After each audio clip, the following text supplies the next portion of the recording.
You have empire cycles, you have currency cycles, you have economic cycles, you have market cycles. These are maps that you should take a look at. As an investor, you're essentially in the risk management business. So yes, you have that roadmap, you have your blueprint, you know how many houses you want or investments or passive investments, but you also have to be aware of these things. If you went all in January of 2008, you had the wrong map.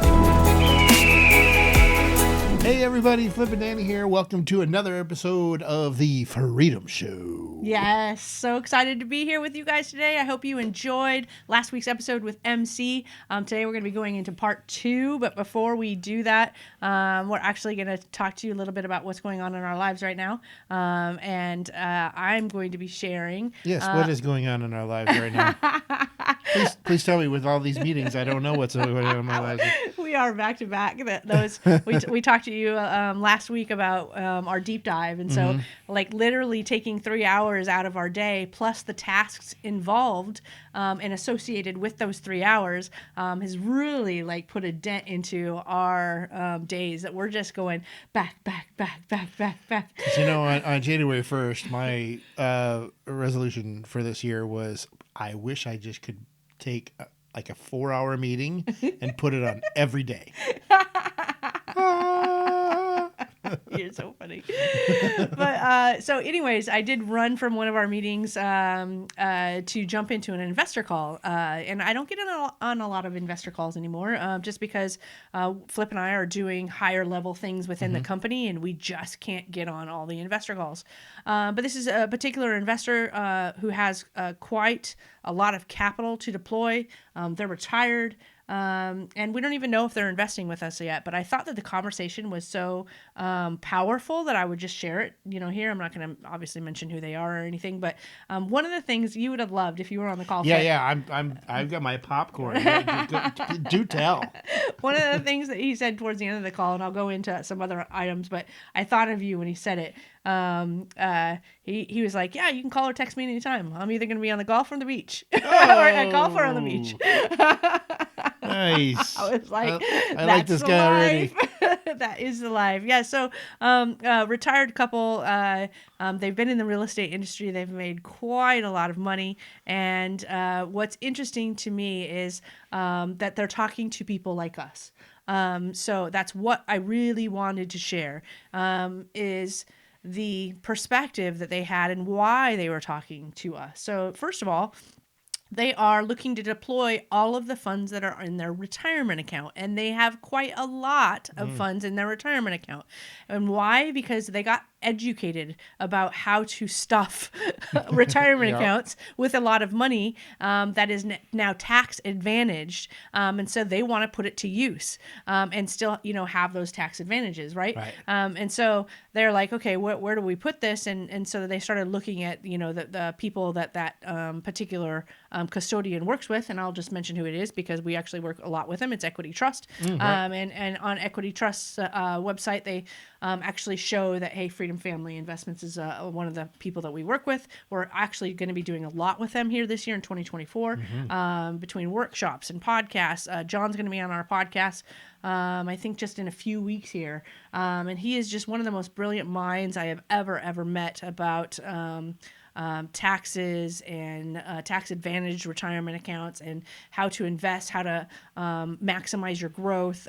He's just incredible. And so they've got all of their retirement money in Equity Trust, and they said, hey, we saw you, so we want to jump on the phone with you. And we've talked to a whole bunch of other people too. And so why you guys have stood out and why we've gotten to the point where we asked the CEO to be on the call is because we really want to work with a big investment company that's actually a smaller family type company where you have that intimate relationship as opposed to not being able to talk to the CEO or not being able to call somebody up and get somebody on the phone that you've had a relationship with or you built a relationship with.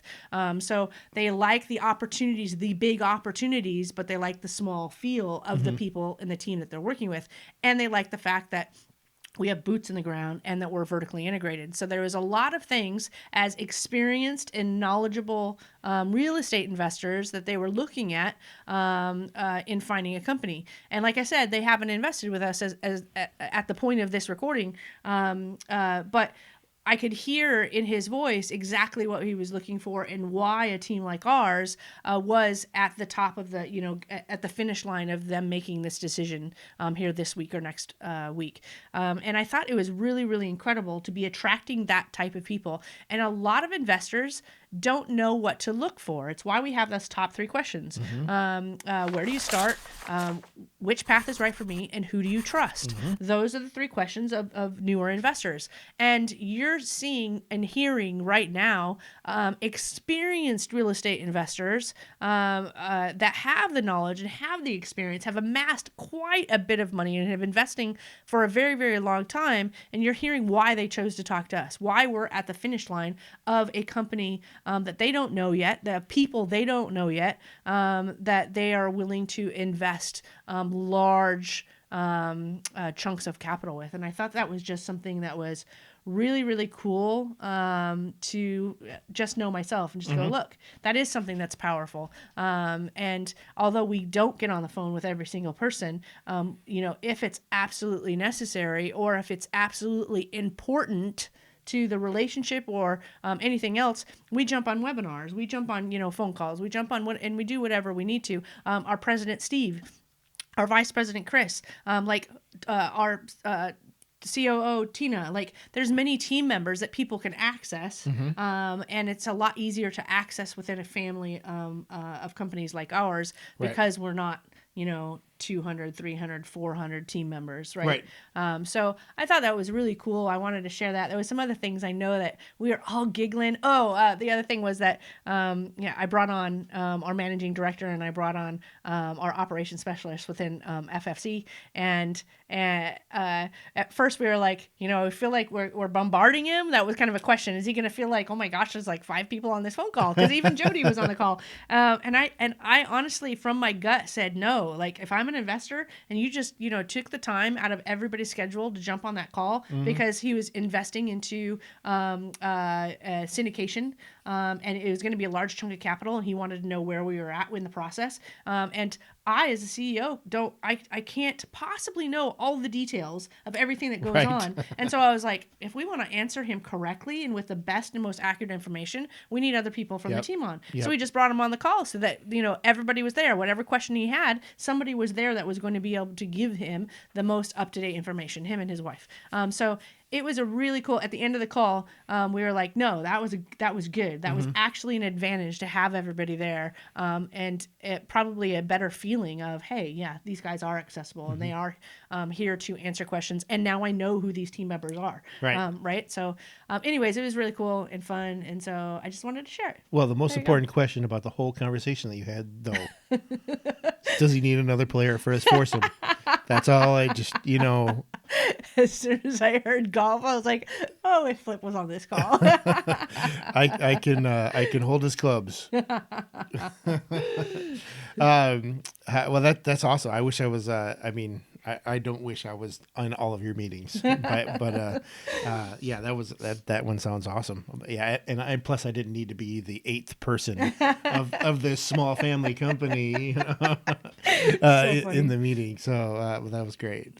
But I wanted to something from part 1 last week and MC's from the part 1, his epiphany about the banking system and how they operate and how his mentor told him that it's like the oceans, and he went into that and it just that was very interesting. I was like, I never thought of it like that. that was very cool.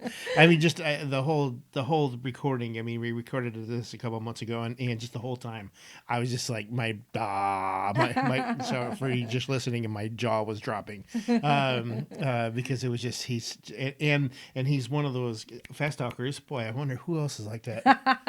You got to hang on to, so, the conversations. And so, yeah, like I said, at the end of the episode 1, I was holding on with one finger because I was between you and him. I don't know who could talk faster. Well, fortunately, but we were interviewing him, so it was he was stealing the show. Yeah, exactly.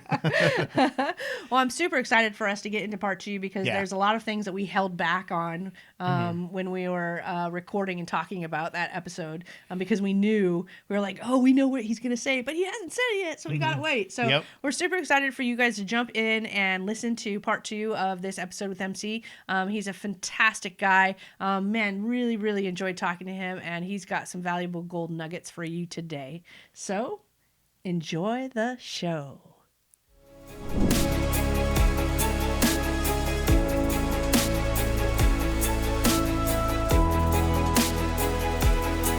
I like to talk about getting real.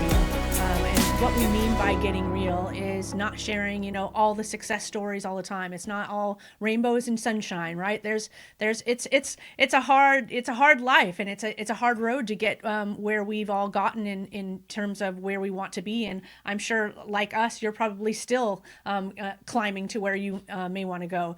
So can you share any stories that might help listeners understand maybe paths in your life where you had to overcome a challenge, just to kind of encourage them that we've all been there and we're all people just like you, and if I can do it, they can too. I mean, where do we start? There's so many. And I feel like I've had a lot more failures than success. And then, not a lot of people will say that out loud. And then you talk to really, really successful people that you respect and admire, and they say the exact same thing. And I'm like, oh, okay. So, and I will say that I have failed and I continue to fail constantly. But you got to embrace it. It's the guy that takes the shots in sports. Everybody sees and misses, right? But how many, and then when you get a Michael Jordan, everybody remembers all those shots that he made, but nobody remembers all the shots that he missed, which was a lot more than the shots that he made in crucial situations. But I'll share some stories. So even if I think back, and this will probably hit home with a lot of folks. So shortage of capital, for example, like when I started my real estate journey, and I've said all these things and I continue to say some of them. But one of the big things was like cash is trash. Don't hold cash. The dollar's devaluing. We've been talking about like this for 50 years. So now there's nothing new under the sun. And I was young and learning about, banking and the banking system and the global monetary system, and in real estate. That's why I loved real estate too. And so I didn't hold a lot of cash. And I was always trying to buy property and then roll cash into the next one. And kind of like now that I look back, I mean, if I was older, like myself now looking at that younger person, I'm like, what are you doing? Like, this is you're bound to get your hand burned here on the stove. You're playing with fire. And the reason I played with fire was I was so over leveraged in the sense that I didn't have liquidity. And then that is when disaster strikes, and you only need one. And usually most real estate investors know it. When it's one, it's a couple. It's late rent payments. It's people breaking stuff. I mean, I had to replace a porcelain toilet in one of my properties. I have no idea how that broke, but it did. The only stuff that you can't even imagine happens at that stage, right? Which all costs money. So at that stage, being the young, cash is trash. Well, now I don't have cash. Now I got to go into debt. Now it's all on a credit card again. So at one stage, I dug myself a pretty big hole. And it's only when I discovered then like infinite banking, where I keep cash, in infinite banking policies where I always have access to cash, and I always have that cushion, that buffer, that when disaster strike, it's just it's a blip, and I can manage it and I can control it, and the growth isn't interrupted. So I think that's one thing. I think a lot of people can relate to not having capital at points. You either got to go into debt, or you have to then partner with people if you have to raise one or raise capital. I think that, Another mistake that I've made is also being very trusting. And I still trust people, but it's just, I really do my due diligence. I do my due diligence. And it's not just, oh, okay, let's, good old solid handshake, right? And most of those, by the way, because humans and the way that I see the world, humans are inherently good. They're not bad. Yeah. But do you have bad apples? Yes, of course you do. Yeah, of course you do. Even if you do like Pareto's distribution, the 80-20 rule, like 80% good, 20%, okay. 20% of that 20%, very, very undesirable characters. So they're out there, but it's not the world. So the world that I see is that there's a lot of great people. You just got to find them, but trust but verify. And do your diligence, because you will get burnt. And that's part of the learning process, by the way. Yes. Unfortunately. And then also, we've all lost money. I mean, who hasn't lost money in our business? So there's a lot of lessons to unpack there, from, times that you lose money. Was that the right deal at the right time? Did I partner with the right folks? Did I really do my due diligence? Did I skip something? Was there something in this process that I did not execute? And, that's the thing, is like, what did you mess up on? Not everybody. No, don't point the fingers. Again, there's no one holding you back. There's no victim mentality in my world. So, what could you have done better? So, I mean, I could go on. There's a lot of failures. Yeah. I think the lesson here that I'm taking away is just embrace them, right? Because we all talk about, at least here on our show, we talk about our failures a lot because we want people to understand, hey, you can do this too. Get up and keep going. Don't give up. So if you were to give one piece of advice to people who are still on their journey, what's that kind of one takeaway that you would say to them? As an investor, you're essentially in the risk management business. And most people don't know that. They think that they're in the investing business and they're just I'm just going to invest. You are in the risk management business. And if you look at how the top investors do it, they all know this. They all know that they're in the risk management business, and they understand, I call them wealth maps. Okay. So wealth maps is like, it's frameworks that you can use to kind of like see where you're at and if you need to make adjustments to go where you want to go. So we talked about, you have to have a vision. You have to figure out, I'm here now, I got to go there. And then you have to figure out, okay, how am I going to do that? Let's break down the steps. But in those steps, we can all do the math. We could do the properties. We could do all of that stuff. There's an environment which we operate in. And it's like, trying to get from New York to California, Los Angeles, let's just say. And the map would determine on how are you going to get there? Well, surely there's a different aviation map than a railway map, than a road map. And then again, is your map, can you make adjustments with your map?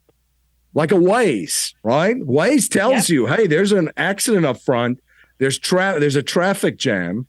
So we'll take a different route, but we'll still get to the same destination. Or we just have to pull over and pause our journey or, make adjustments.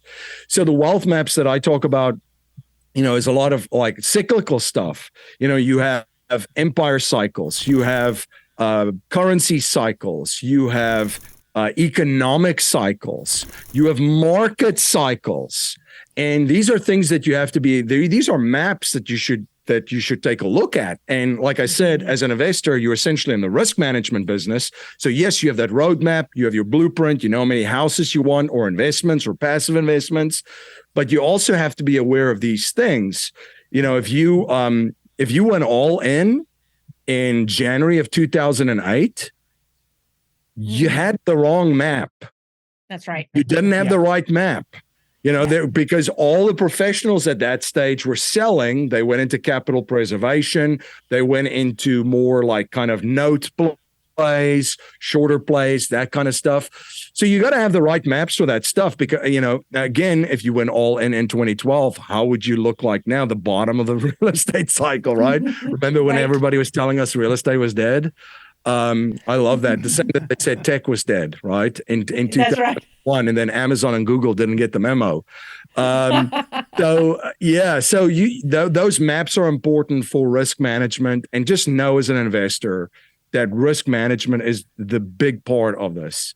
Because are there going to be great investments? There are so many. They're out there. They're out there in any environment, by the way, any climate that you're in. There are great operators and great people in any environment, but just have the right wealth map too, and understand where you have to take a little bit of your foot off the gas on offense and play a little bit more defense. And sometimes you play more offense than you play defense. Yes, yes. I love that. So you actually naturally segued right into where I was going next. So thank you very much. So I like to talk about people's superpower. And when I talk about superpower, it could be something you do very, uniquely great, or it could just be the field of expertise and knowledge that you have that you can share, and you have this unique perspective that adds value to the people who are listening. So we've talked about your definition of freedom and sovereignty. I love that. We just started touching on understanding the cycles of economy, market, and empire is the key to protecting freedom, sovereignty, and wealth. Another piece, and you can expand on that if you want, if you haven't finished talking about it, but one thing that there's two more things that we haven't really hit on yet that I would love to hit on. The first one is capital preservation versus capital growth. Can you speak on that a little bit? Absolutely. So if you have the right maps, there are times where chasing yields and capital growth is more important than capital preservation. And so, for example, if you went out and bought real estate in 2002, that was a great time to chase yields and be aggressive and play offense and try and grow your portfolio. And then as that cycle kind of moved along, then you start to almost like switch a little bit more from the offense to, like in 2005, for example. You would have gone, okay, I'm still playing offense, but now it's like we're bringing the defense into the ball game, and we're playing more and more defense. And then essentially, when you got to went to 2007, you take it to a next level. Beginning of 2008, where Bear Stearns went down. Not a lot of people remember that. I think it was March or April. That's when you go into full capital preservation mode, because that was the first shoe to drop, and there was a lot of rumblings that there's a lot of other stuff happening. So folks can, bring that into like where we are now. You had 2008, you had your Lehman moment in October of 2008. Then if you watch the movie The Big Short, which everybody should, these things don't happen overnight. Michael Burry almost went bankrupt. The guy that's the main feature in the movie, he was right, but nobody can time this. So then Michael Burry and all these folks were short at that point, but it took a while for this to just filter through, right? And then you had your 2009, 2010, you kind of had your really drop-off moment, and then it kind of bottomed end of December, 2011 into 2012. So again, the people that played capital preservation well and held on to money and didn't have everything leverage and all out in the marketplace, whether it be real estate or other alternative assets or the Wall Street market, they now had a ton of capital to run in and buy up as much properties. And by the way, I know we talked about mistakes made. I caught a falling knife in 2009 because I didn't understand this better at that time, meaning started buying real estate in 2009, like middle of 2009. I wish I had an older, wiser mentor just ringing back this young buck saying, hang on, buddy, hang on. It's not time yet. But yeah, so that I mean, and the difference between that, I can speak from experience. I would have bought a lot more real estate in 20 than what I bought in 2009. It just still went down like another 25, 30%. The market, crazy. And then of course in 2012, then you're back, you switch into capital, capital growth. You're trying to grow capital now, chasing yield. You're more aggressive. You're private lending, whatever you need to get properties at that point. And then, the cycle kind of repeats itself where we're at now, what is it, 10, 11 years later, you're playing a little bit more defense. There's still deals out there, but you're playing a little bit more defense than overly aggressive, just offense all the time. And I think that's very important for folks to understand, because it could make a huge difference in the trajectory of your life as far as like investments and growing your capital.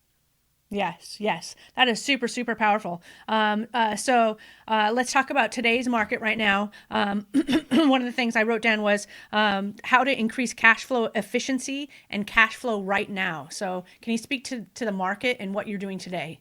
Yes. So right now is where I'm looking at it is we're playing a lot more capital preservation game. And I love cash flow.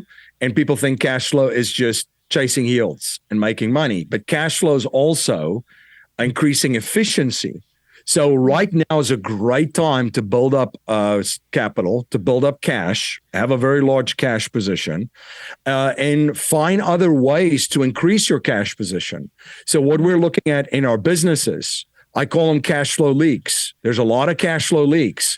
So review everything in your business. Look at every single line item. There might be a ton of different areas where, there's a cash flow leak that you have that you're not even aware of. Overlapping insurance, for example, that could be one of them. But in your business, there's different, and I mean, like I combined, I was using a ton of different software at one point. I combined it all into one that saved thousands of dollars per year in the business. So that's the kind of stuff that we're looking at. And then, and we do this in our business, in our personal, and then our investing economy. Where are the leaks? How can we be more efficient? How can we, how can we find money that is unbeknownst to us leaking? And then for your business too, how can you generate additional revenue stream in your business by bringing something to your clients, which are already doing business with you, that'll help them? So we look at different ways of doing that too. So we're trying to increase efficiency with reducing like the leaks that we have, and then finding other ways of bringing in revenue streams that produce products and services that are very valuable to our current clients. So, and of course, we're just building up then obviously the capital in infinite banking policies and so forth. So that's kind of the game right now. It's, I mean, are there still deals out there? Absolutely. And are there still great things happening? Absolutely. But it's just a different season. So you just dress a little differently. That's what I say. People say, are you negative? I'm like, would you ask me if I'm negative? And if I'm in December, the middle of winter in Colorado, and I've bundled up, I've got my jacket on and snow boots, you would just say, that's smart. You're dressing for the weather.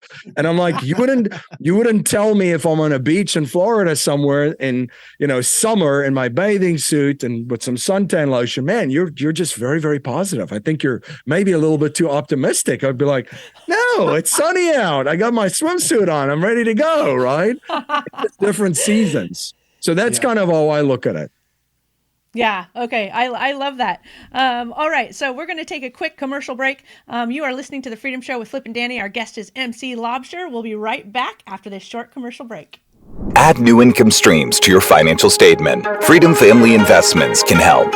Own property and get paid rent. Join funds and get paid interest. Wealth is well-being. Own your own future. Freedom Family Investments. Get more time to focus on what matters. Learn which investing path is for you, where to start, and who to trust. Visit freedomfamilyinvestments.com. Don't forget to leave a review so we know how we're doing and what you guys are enjoying. All right, welcome back, MC. Thank you so much. Man, I have gained so much value from... Do I have to pay for this? Because I'm in classes in session. It's just been a lot of value that you've brought to us today. I can't thank you enough. Before we go, I want to make sure that everybody knows how to get in touch with you, and then allow you to touch on anything else that you think that we didn't hit on today. But that was just jam-packed value and gold nuggets. But we want to do this segment we call Real Quick with Flip.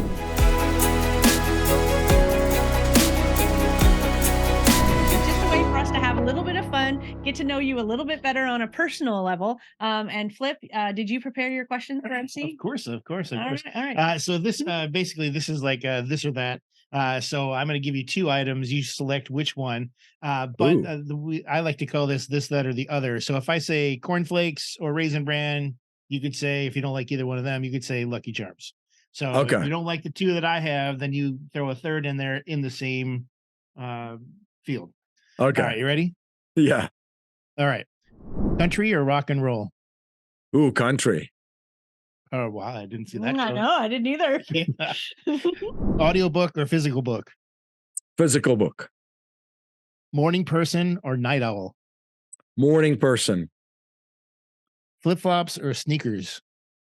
Ooh, flip-flops. All righty. All right. This one's going to be tough. A South African winter or a Chicago winter?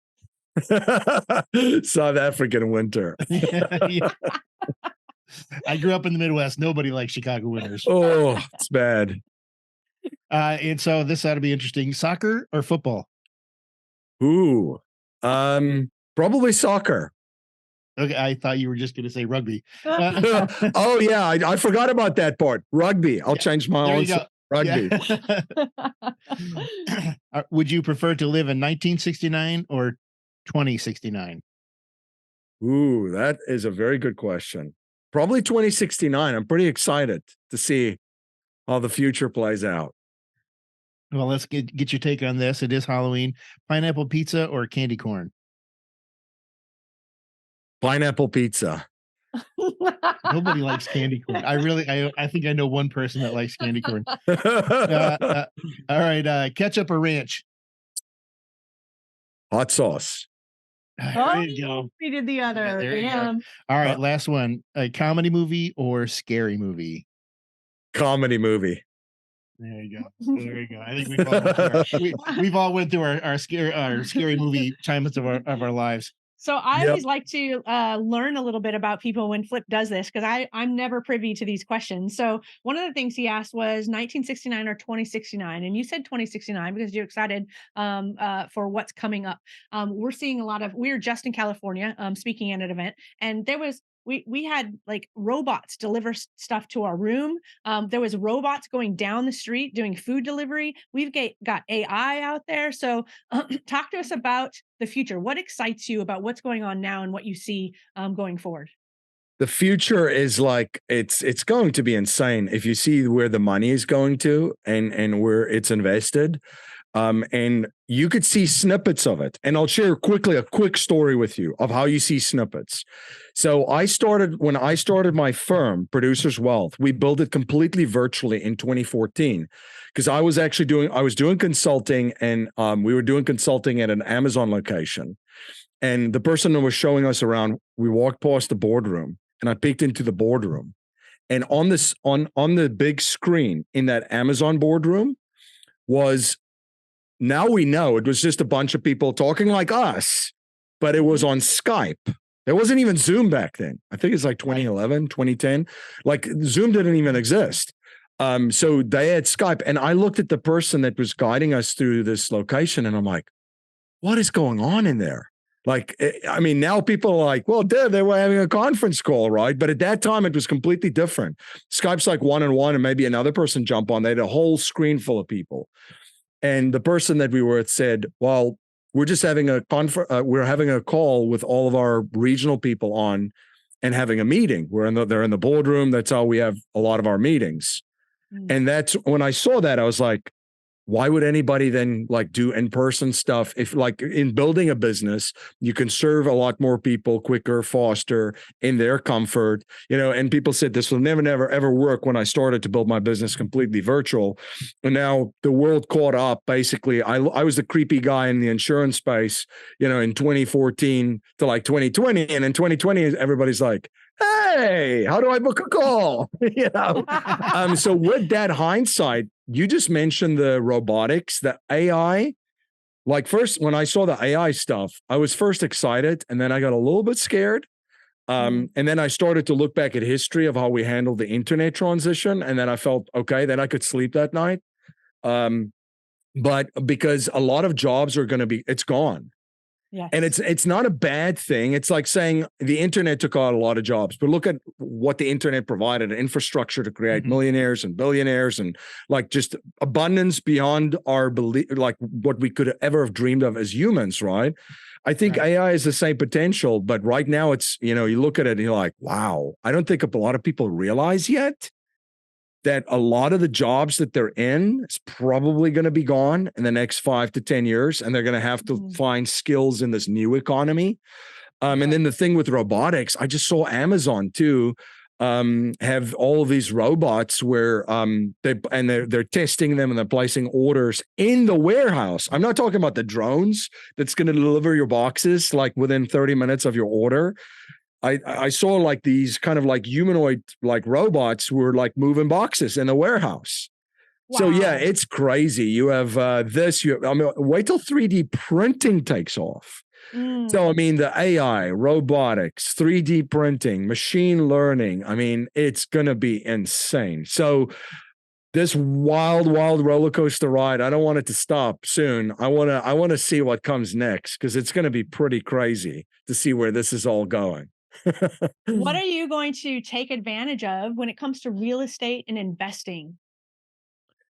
Yeah, I think real estate has already changed a lot because of all the changes. I mean, think of like in 2020 and people going virtually. They were forced to. A lot of people were trying it out, and then you see the research that employees were more happier, they were more productive, employers got benefit from it. And I know there's other studies that try to discredit that because they want them back in the office, right? But they had a more balanced life and so forth. So that changed the way where people live, how they no longer needed to commute, where they can live. They can live wherever they want. They can live in the Midwest in great towns, have land, all that kind of stuff, and then work for someone in New York, for a company in New York, right? So the marketplace changed completely for employers. You can now, your talent is not restricted to this town or the city that you're in. It's global. You can find the best top talent that you need all over the world, not just in the United States. And then for people that are looking for work and looking for, even contracts, because that changed too, right? A lot of people are now just contractors, independent contractors, no longer even employees. That changed. But you can now, work and do contract work for anyone all over the world. So change where you live, how you live, what's important to you. I think a lot of people wanted more space. That's why they moved out of big cities, and so forth. And it's just going to continue. This change is just going to, rapidly continue. So real estate's going to be fascinating.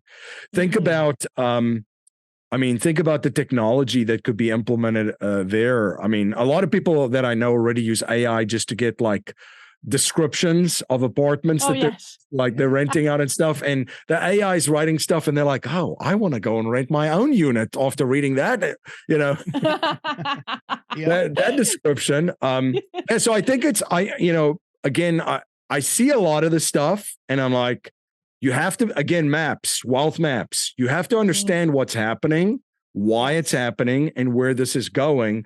Otherwise, this disruption is actually going to put a lot of people on a very bad position. And the people that realize what's happening, how it's happening, and where this is all going, they're going to be able to surf a wave of all of these changes. Yes. I love it. That really speaks to, when it comes to real estate, speaks to the geography freedom piece, because so many people have the opportunity to live wherever they want. Flip and I are living in Florida. Our offices are in Ohio. So we are the CEO and CRO from, a few states over, right? Because we wanted to live, somewhere where it was sunny and not, super, super cold. So I think that speaks highly of geography freedom and where the world is going. So I love There's that. Okay. competition, right? There's competition, Yes. and this is the positive thing out of this whole thing too, is that states and towns and cities are now in competition, right? And Truth. and this is going to force, because a lot of people are very unhappy, politically, globally, not just a U.S. thing, but this might force people to do better and be better and raise the game and do better things, because you're competing for people to where they want to live, right? Because they're going to go and move to where they're treated best, and their capital and their business and their investments are treated best. Yes, that's right. Yeah, I can't remember the website, but there is a website that if you go to this website, there's cities and states across the United States that will pay you $10,000, $20,000 to move there, to live there, to work remotely. Yeah, Yeah. it's incredible. Yeah, I love it. Okay, this has been just a valuable time with you. I think we're approaching 1 hour, so we're gonna cut it off. Otherwise, Flip and I could just sit here and ask you questions all day, MC. But if people want to reach out to you, where should they go? Cashflowninja.com. There's over 1,000, I think, podcasts there. We cover business. We cover real estate, commodities. We've covered blockchain, AI, everything, very, very wide. So there's a ton of information there. And if folks are interested in learning more about how to create their own banking system and setting up a family bank and utilizing that to warehouse capital so they can deploy it to really, really take advantage of opportunities that are coming up, they could go to yourownbankingsystem.com. It's yourownbankingsystem.com. Fantastic. Well, thank you again for being with us today, MC. It was a pleasure. And everybody else, we will see you next Wednesday. Thank you. Bye. Wow. Again, welcome back to hopefully you're still in your seats after listening to MC again. That was the conclusion of our interview with him. And I just, there's so many things to talk about. And the one thing that I loved, and it's something that you and I talk about all the time, is embracing failure. We don't always succeed. Everybody on Facebook succeeds every day, but we always talk about failures. It's vulnerability. I can't even say it. So it's I really love that. And one of the things, I think you wrote it down, I fail more than I succeed. You got to go for it. You don't have, you have to take the shot. Yeah. And there's a Michael Jordan poster of him shooting the ball, and it says, everyone remembers the last second shots, but no one remembers the 23,000 shots that I missed, or whatever it is. But it's you have to do those to make the good ones. Yeah. And I think a lot of people, they're just afraid of failure. And I think what we all need to understand, and Flip and I have understood this the more we've done it, is that failure is part of the journey. And I think it's important that you do understand that going in, so that you're not down on yourself when you do have a moment where you come up against a challenge and it doesn't work out. You just know, hey, that was bound to happen. I'm going to get up, learn the lesson, and take that and identify which way I'm going to go now. And I think that if you adapt that attitude and you start to love failure, because your love of failure means that fail, win. Maybe you do have to fail 5 times, 10 times before you win. But as you're counting that, you're going, okay, I failed once. Well, eventually here, if I do this enough times, I'm going to win at some point. And you start getting a little bit of excited about it, right?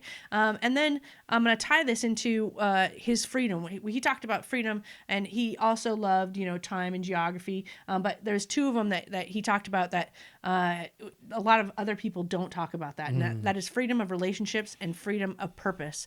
And I want to talk about the freedom of relationships because embracing failure is great, but you don't want to fail 10 times before you win, right? Nobody wants to do that. Right. But if you have relationships that you're tied to that have been on the journey before you, then you're not going to fail as much. Don't think that you're not going to fail just because you have somebody who's leading the way. They don't know everything. There's never a point in life where we just know everything. And everybody has a different flavor to how they handle things, to how they speak, to how they manage, to how they lead, to how they negotiate, to how they invest. And so even though you're following somebody else's footsteps, your flavor is going to be a little bit different than theirs. And so you're going to do things a little bit different that may cause you to fail in different ways than they had. But you have this person and this resource to go to and say, hey, I just did this, and this is the way I did it because that's who I am. What do you suggest? And they're going to give some feedback that's maybe not exactly pertinent and relevant to your situation because they didn't do it that way, but absolutely will apply to the lesson and maybe how to move forward and providing guidance in that way. So I think that relationship piece is so important. And I loved how he said, just think about if you started taking out the people in your life that drain your energy, right? Just get them out of your life and replace them with people who energize you, who inspire you, who motivate you, who excite you, who give you all of this. I have crazy energy sometimes because of the people I'm around. Right. It's the people that's around me. I already have crazy energy, and then I get around other people and I'm like, I'm so excited. I want to do, and I have all of these ideas. And so the more that you do that, the higher likelihood of you being able to succeed because you start understanding the blueprint of success, right? Because there's people that are around you that are like-minded and are going to enjoy the same things that you do. And depending on what your path is, it doesn't even have to be business. It doesn't have to be investing. I imagine it is because you're listening to this podcast, but it doesn't matter what it is. It could be a different passion of yours. It's going to take you down a road that is going to bring you so much joy. And that joy is such an important part of life. And I think there's so much power in that. And the people that you have close to you. So if you ever feel like something I'm doing is draining my energy, you need to ask yourself a couple things. One, is it the thing I'm doing? Is it what I'm doing right now? Am I recording a podcast and is it draining my energy? No, heck no. Being on these podcasts gives me energy. Yes. I get excited about sharing our stories because I know how much other people's stories help us. So we love that we get to share. We get to interview other people that we know, like, and trust. And we're excited about hearing their story and learning from them. So it's something that energizes us. But if I'm sitting in front of the computer running some numbers, knowing that my financials team is going to be able to do this better and faster, it is draining me. I'm like, I'm not doing what I should be doing. Oh my gosh. This is So not true. my genius zone. This is not my unique talent. This is not something that gives me joy. And so whether it's a person or whether it's a thing, there's people in your life that when you jump on a meeting, heck, I just got off a meeting and I said, Flip, do you want to join me? And you're like, I can't even imagine sitting through 30 minutes of listening to that person. And that is somebody who drains your energy, right? Yep. And I thought of what you said when I was on that meeting. I was Oh, no. it's I'm sorry. Okay. I had to be there. But that's a perfect example of, being somewhere and with somebody that's draining you as opposed to giving you life and giving you excitement. And so I thought that was probably one of the most important and powerful life lessons that MC shared with us today that we probably don't talk about enough. Right. And don't worry, Tiffany, that meeting wasn't with you. Just so you know.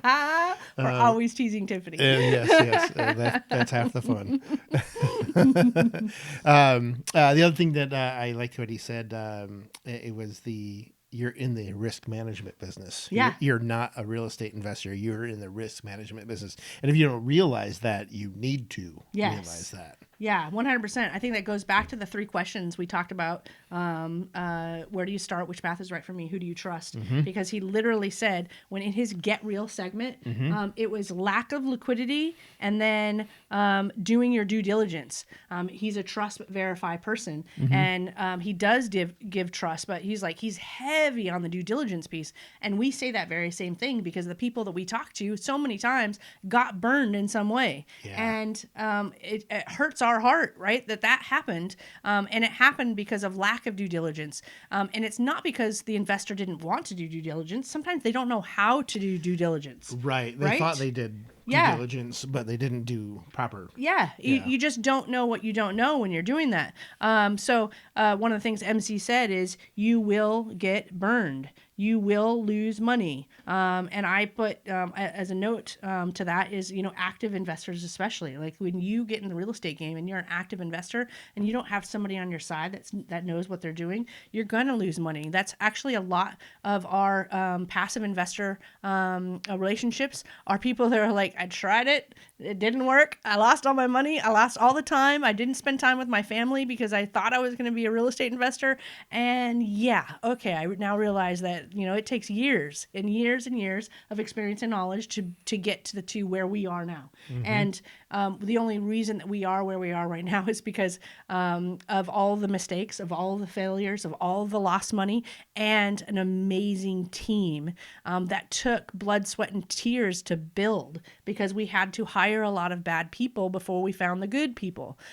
So it's just one of those things where you learn from other people's efforts and their pain and their trials, and you go, I don't want to do that. I choose not to do that. Right. I choose the easier and better joy-filled life of letting the experts do it, because they have look where Freedom Family is now. We looked at our Google chat and it's like 64 team members, right? Yeah. 6 companies getting ready to launch 2 more. Like, how much time did it, like, we started real estate in 2008. So, from 2008 to now, that's actually fast in my opinion, to get where we are. But who wants to do that? Like, seriously, I'd rather just take a chunk of money and just go, here, can you get some passive income at a good rate of return, and show me your track record and tell me all the things that could go wrong, and tell me what I shouldn't be asking, tell me what I don't know, have those, get real and, really raw conversations with people. That's exactly what we're here for. And that's what we love our investor relations team to be able to just have those conversations, because I think they're just so important. Couldn't agree more. Yeah. So risk management. Yeah. Yep. I thought that was very powerful. So you heard MC. He said it best. So we won't recap too much more of what he said. But as far as what's going on right now, we actually have our Freedom Blueprint rolling out. We are actually in the middle of finalizing it. It's been something that we've been talking about for quite a while. We really want to help investors get from where they are right now to where they want to be. So A to Z. So here I am. I'm a physician. I've got this money in my account. I don't know where to put it. I don't know what the opportunities are. I don't like the stock market anymore. They like these conversations, and we have them every single day. And we want to continue having those conversations, and we want to help provide more clarity with regard to, okay, thank you for that conversation. Now that I understand you and your goals and where you're at, and now that I understand where you want to be, let's look at this and let's actually create a written blueprint that we can change at any point in time, and then we can adjust, but it actually gives you a path that says, hey, they just showed me how I can go from point A to point Z, because that's really what people are asking, right? And so many times we jump on the phone and we give them the solution verbally, but this blueprint is really going to give them something in their hands.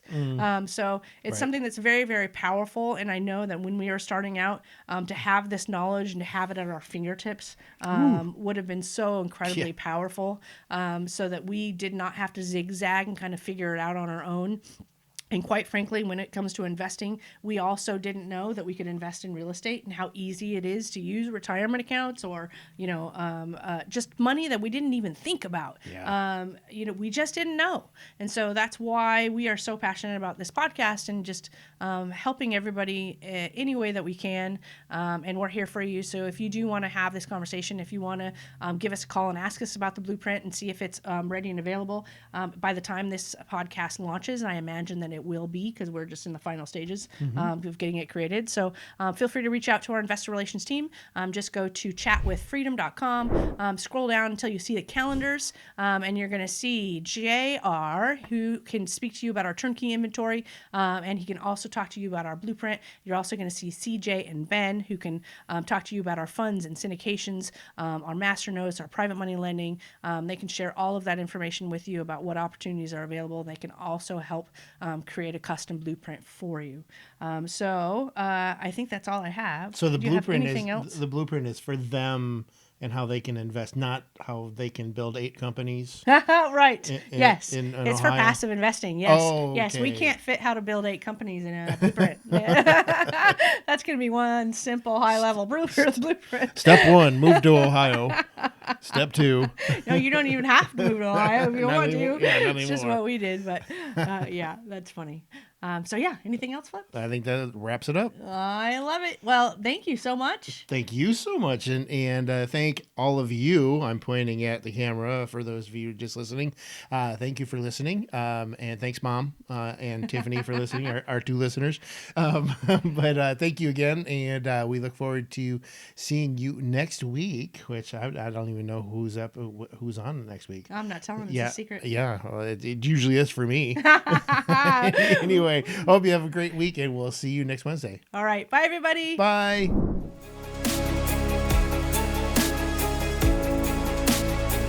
Nothing on this show should be considered specific, personal, or professional advice. Please consult an appropriate tax, legal, real estate, financial, or business professional for individualized advice. Opinions and information on the show are not guaranteed. All investment strategies have the potential for profit or loss.